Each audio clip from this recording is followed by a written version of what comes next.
উৎসব অনুষ্ঠানের দিন বাড়িতে একজন মেম্বারও যদি নিরামিষ খায়, অন্যদের আর সেভাবে খাওয়া হয় না। গতকাল জামাই ষষ্ঠীর দিন এটাই হয়েছিল আমার ঘরে। আমি নিরামিষ খাই, ছেলে আর ওর বাবা কি এমন ভালো মন্দ খায়। আজ একটু বানিয়ে নিয়েছিলাম বিরিয়ানি। ছেলেটাও বিরিয়ানি খেতে ভালোবাসে আর আমিও খুব ভালোবাসি।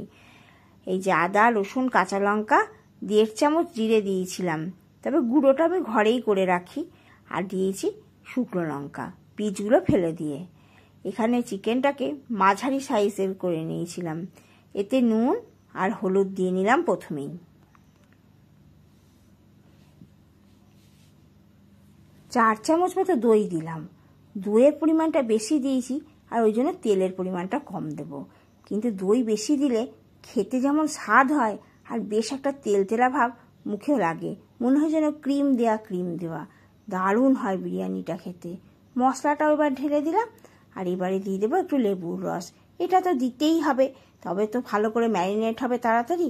আর মাংস যত ভালো ম্যারিনেট হবে, ভেতর থেকে একদম নরম হয়ে যাবে, হাত দিলেই মাংস ছেড়ে যাবে। বিরিয়ানির মাংস খুব ভালো নরম হয়ে সেদ্ধ হবে, ভেতরটাতে ঢুকবে, তবেই কি হবে, স্বাদটা ফুলবে ভালো। উপর থেকে সামান্য একটু সর্ষের তেল দিয়ে দিলাম। ব্যাস, মাখানো একেবারে আমার কমপ্লিট। এবার এটাকে ঢাকা দিয়ে রেখে দেবো 1 থেকে 1.5 ঘন্টা। মাথা থেকে সব চিন্তাটা কিন্তু চলে গেল। এই ম্যারিনেট মাংস হয়ে গেছে মানে বিরিয়ানির অর্ধেক কাজ করেই ফেলেছি। আর একটা জরুরি কাজ করে নিই, চলুন। এই কেশরটা ভিজিয়ে দিলাম একটু দুধে। আর আলু পেঁয়াজগুলোও নিয়ে নিয়েছি। এগুলোকে তো সব গুছিয়ে নিতে হবে। ভাতটা ততক্ষণ হয়ে যাক। চালটা বেশিক্ষণ না, মিনিট 5-7 ফুটলেই প্রায় 75% মতন হয়ে যাবে, ওতেই আমার হবে। আর এখানে করব বিরিয়ানির মশলা। যা যা জিনিসগুলো লাগে সবই নিয়ে নিয়েছি। একটুখানি শুকনো খোলাটাই ভেজে নিই, তারপরে মিক্সিং জারটাতে দিয়ে দেবো। ভাত হয়ে গেছে, নামিয়ে দিয়েছি। আর আলুগুলো ভেজে নিই। আর বিরিয়ানি যাই হোক, এই আমার মতন বাঙালিদের একটু আলু লাগে। কড়া করে কিন্তু আলুটা ভেজেছি। কি যে স্বাদ লাগে এই বিরিয়ানির আলু খেতে, তার কি বলবো আপনাদের। আলুগুলো তো তুলে নিয়েছি। ওই যে কড়াইতে যেটুকু তেল ছিল তাতে একটুখানি এই দিয়ে দিয়েছি দারচিনি আর কয়েকটা এলাচ। পেঁয়াজটা একটু বেশি দিয়েছি যাতে গ্রেভিটা বেশ ঘন হয়। সব কিছুতেই কিন্তু অল্প অল্প করে নুন দিচ্ছি, সেই জন্য বারে বারে নুনের পরিমাণটা মাথায় রাখতে হচ্ছে। মাংসতেও দিয়েছি, আবার পেঁয়াজ ভাজার সময়ও দিলাম। আর এবারে মাংসটা দিয়ে দেব। ভাত হওয়ার সময়ও না সামান্য একটু নুন দিয়েছি, আর দিয়ে দিয়েছিলাম খানিকটা ঘি। এতে ভাতটা একদম ঝুরো হবে আর স্বাদও ঠিকঠাক হবে। মাংসটা খুব বেশি কষাবো না, ওই দোকানে যেমন হালকা হালকা করে কষিয়ে নেয়।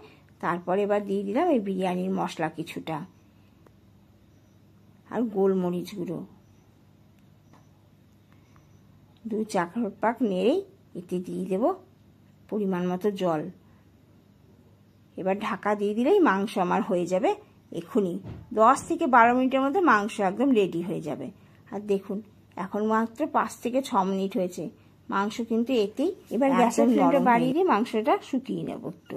আর ঘি তেজপাতাটা গরম করে নিয়েছি। মাংস রেডি। মাংস দিয়ে দিলাম 2 হাতা।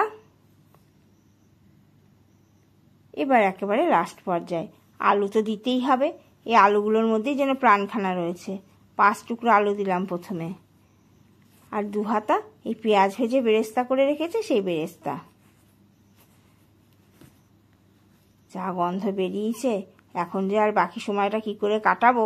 আর 3 হাতা ভাত দিলাম।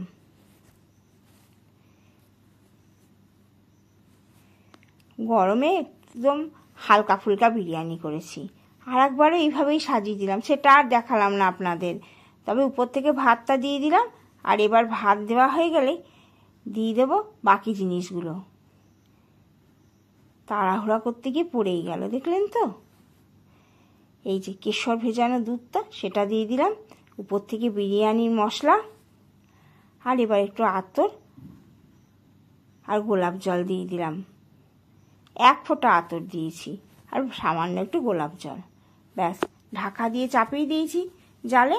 আর উপর থেকে একটা নোড়া বসিয়ে দিলাম। বিরিয়ানির সঙ্গে একটু রায়তা করেছি।